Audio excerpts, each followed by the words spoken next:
On my 16th birthday, my family threw a party for someone else. Not a friend, not a stranger. They said she was my sister, a sister I never knew I had. And that was just the beginning.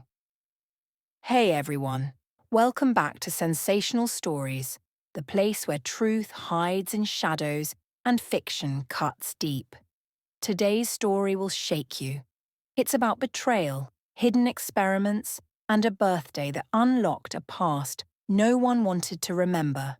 So buckle up, hit that like button, and let's dive into this unbelievable tale, The Birthday Stranger. I always thought birthdays were about celebrating you.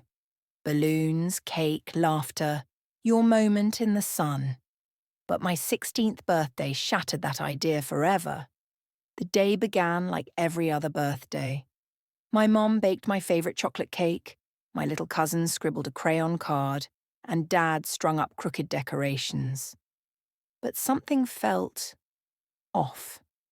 Everyone seemed tense, whispering in corners, checking the time like they were waiting for something. Or someone. Then the doorbell rang. I opened it to find a girl about my age standing there. Dark eyes, soft voice, and a nervous smile that mirrored mine. Behind her stood a woman. Not a stranger, but not quite family either. My parents rushed to the door, eyes wide, voices cracking, and then my mother said the words that froze time. "Happy birthday, sweetheart. We'd like you to meet your sister." Sister. I had one sister. She was 9 and currently stuffing chips in her mouth. But this girl, she was 16 too. Same birth date, same eyes, same dimple on the left cheek. Turns out there was a story my family never told me. 16 years ago, I was born with a twin. Complications, fear, and a young couple barely making ends meet. They made a heartbreaking choice. One baby stayed. One went to live with relatives far away, under a different name. I was the chosen one. She was the secret. Today, on our shared birthday, she came home. The rest of the day blurred. The cake had her name on it too. The candles were split evenly. 8 for her, 8 for me. Family hugged her like they'd known her forever. And I watched from the sidelines. The birthday girl no longer center stage. But as night fell, she came to my room. She apologized for showing up, said she didn't want to steal anything. I looked at her, this mirror of me, and realized she hadn't stolen anything. She'd just come to claim what was always hers. We sat by the window, two strangers bound by blood and a birthday, finally together. And somehow, that felt like a gift after all. That night, while the rest of the house buzzed with the chaos of long-lost reunions and emotional chatter, I lay in bed, eyes wide open, heart clenched. My birthday had become a spectacle, and I was the forgotten act. At 2 a.m., I heard whispering downstairs. I crept quietly, barefoot, heart pounding with a mix of fear and curiosity. From the hallway I could see them, my parents, her, and that woman she came with. Papers were spread across the kitchen table, legal documents, old photographs, a worn baby bracelet with a name I'd never heard before, Mira. And then I heard my father say something that made my blood run cold. She can never know the real reason we gave Mira away. The real reason? I felt like the walls of the house were closing in. I backed away, too shocked to cry. They lied, not just about her existence, but about something deeper, darker. The next morning, everything was different.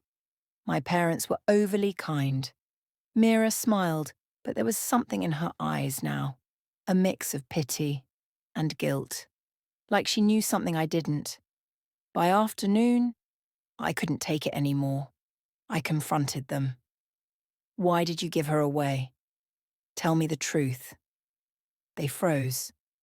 My mother looked at my father. My father sighed, sat down slowly, and spoke words that changed everything.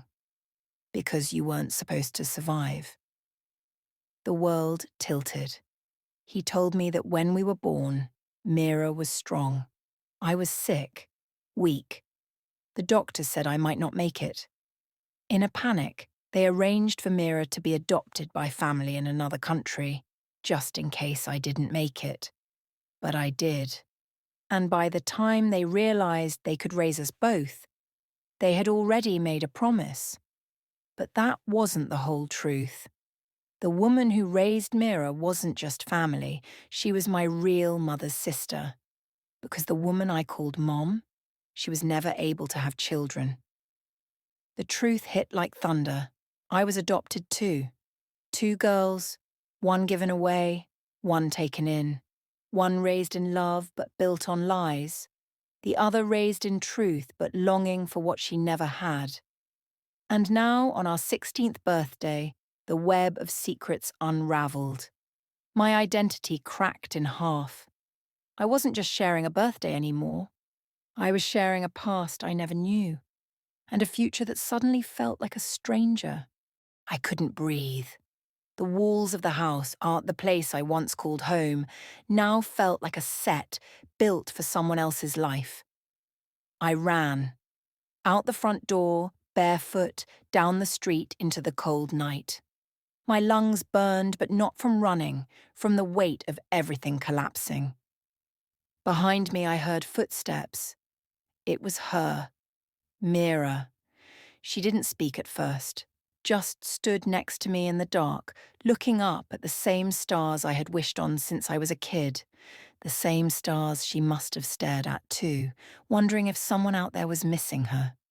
Then she whispered, "You were the lucky one, you know. I used to imagine you had the perfect life. Loving parents, birthday parties, laughter. I made up stories about you in my head." I turned to her, tears hot on my cheeks. And I thought I was the real one, the only one. Now I don't know who I am. She reached into her pocket and handed me something. A torn photograph, faded and soft at the edges. 2 babies, tiny, curled up together. On the back in shaky handwriting, "My girls. One day you'll find each other again." I looked at her. She looked at me. And I knew then, we were both the real ones. Just 2 halves of a life broken apart before it began. Back at the house, everything was quiet. My parents, or maybe I should say the people who raised me, sat on the couch like statues, shadows cast long by the dim hallway light. My mother's eyes were swollen. My father clutched the photo album that had always been too high on the shelf for me to reach, the one I now knew held all the secrets. I stepped inside. Mira followed. "We need to talk," I said. My voice didn't shake, even though everything inside me did. My mum opened her mouth, but I raised a hand. "No more lies. I want everything."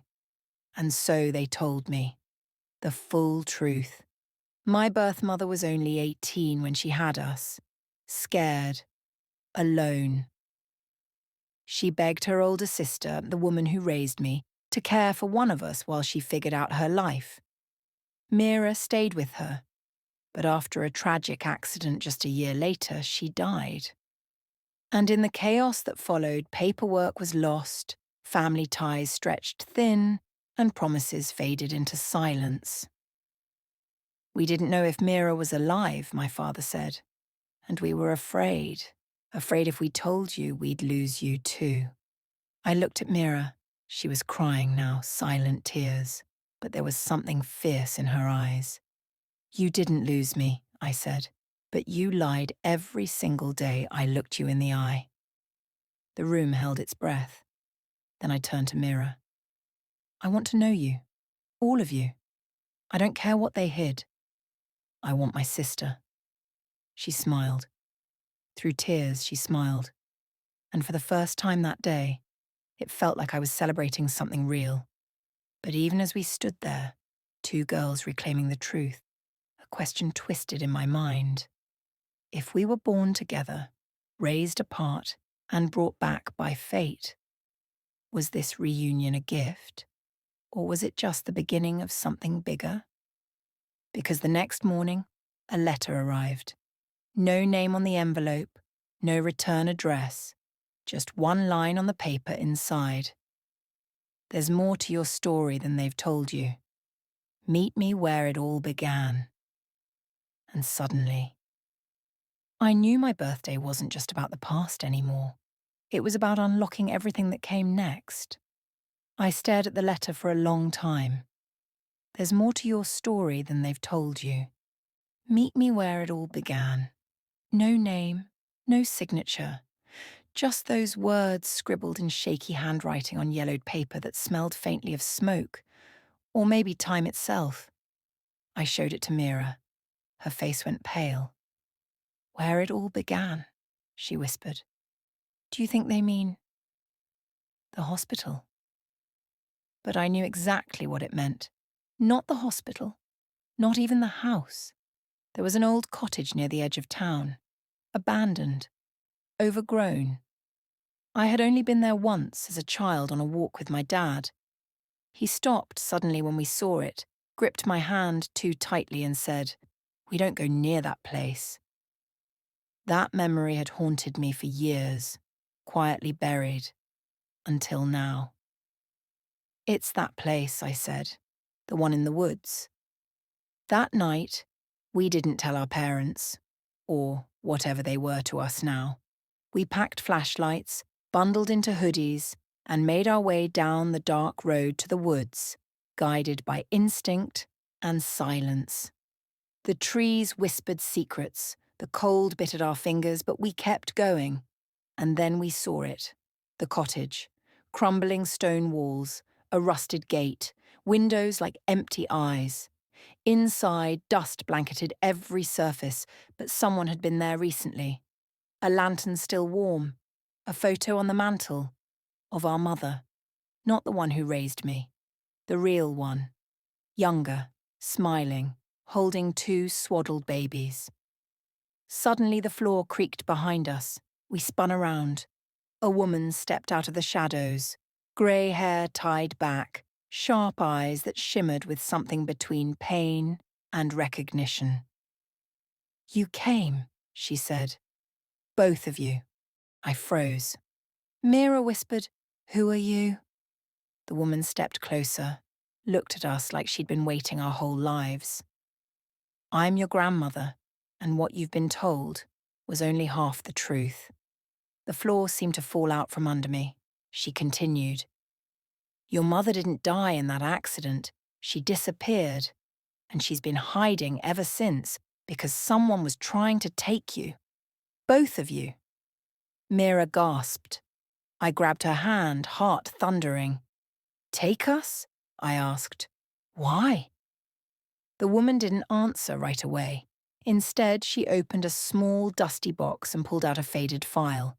Hospital records, adoption documents, and a letter with a government seal. "Because your births were part of something experimental, something secret, and now that you've found each other, they'll come looking again." Outside, a twig snapped. Mira and I turned toward the window. Two figures, watching from the trees, and just like that, we weren't just celebrating a birthday anymore. We were being hunted for it. Lightning cracked in the distance, the cottage went dark, the lantern flickered, then died. "Don't move," our grandmother whispered. "They found you faster than I thought." Mira clutched my arm. My heart pounded so loudly it drowned out the wind. Outside, the shadows moved, smooth, silent, precise. Not like curious strangers, like professionals. "Who are they?" I asked, my voice barely above a breath. Our grandmother moved fast, faster than someone her age should. She pulled up a loose floorboard and yanked out a metal case. Inside, two small envelopes labelled with our names, and a flash drive. "Project Echo," she said. That's what they called it. Twins born under a controlled gene experiment. You and Mira weren't just special. You were created. The word struck like a blow. Created? The goal was to test accelerated cognitive evolution, split the genetic potential. One twin was to be raised in nurture, the other in stress. They were going to compare you, measure how you developed.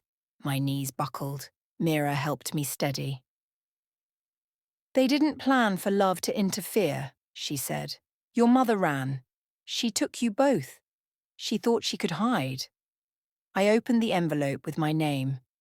Inside was a small photo of me as a baby, and a tiny chip, no bigger than a fingernail. They implanted it at birth, our grandmother said. A location tag. But it only activates when you're together. Suddenly it all made sense. Why now? Why the letter? Why Mira's arrival had triggered everything? We weren't just family reunited. We were a signal. Then came a voice from outside. Cold. Male. We don't want to hurt you. Come with us, and no one else gets involved. Mira's face went pale. I turned to our grandmother. What do we do? She reached into the metal case and handed me the flash drive. There's a man in the city, Dr. Lowell. He was part of Project Echo, until he tried to shut it down. He knows how to destroy the data. If you want to be free, you need to find him. Tonight. She grabbed a key off the wall and shoved it into a door at the back of the cottage. There's a tunnel. It'll take you out to the old train tracks. Follow them north. The front door began to shake, heavy pounding. Go! Mira and I ran. Through the tunnel, through mud and stone, hearts racing with fear and fire. Behind us, the past was collapsing. Ahead of us, a truth bigger than either of us could imagine. We were no longer just sisters. We were fugitives from a future someone else tried to design. And the only way out was to take our story back. 3 days later, Mira and I reached the edge of the city. Blistered feet, no money, a flash drive that could expose a hidden experiment, and hearts full of questions. We found Dr. Lowell in a dusty bookstore, hiding in plain sight. He looked older than the photo on the drive. Tired eyes, a limp, and the haunted air of someone who once tried to save the world and failed. But when he saw us, he froze. You're the twins, he said. She did it. She kept you alive. We told him everything. About the letter, the figures in the woods, the chip, the files. He took the drive, plugged it into an ancient laptop, and began decrypting layers of buried data. Footage, lab notes, logs of our growth. Records that proved we weren't just part of a family, we were part of a program. If this gets out, he said, it won't just bring down Project Echo. It will expose every child they experimented on. There are others, I asked. He nodded solemnly. Some didn't survive. Some don't even know what they are. I looked at Mira. She didn't flinch. Then let's make sure they find out, she said. So we made a choice. Dr. Lowell uploaded the data to a secure server, set to leak everything if he didn't reset it every 48 hours. We changed our names, burned the envelopes, removed the chips. We erased the trail they used to control us. And then we disappeared. A year has passed. Mira and I live in a quiet coastal town under new names. We keep to ourselves. Celebrate our birthday in secret, with 2 candles and a view of the ocean.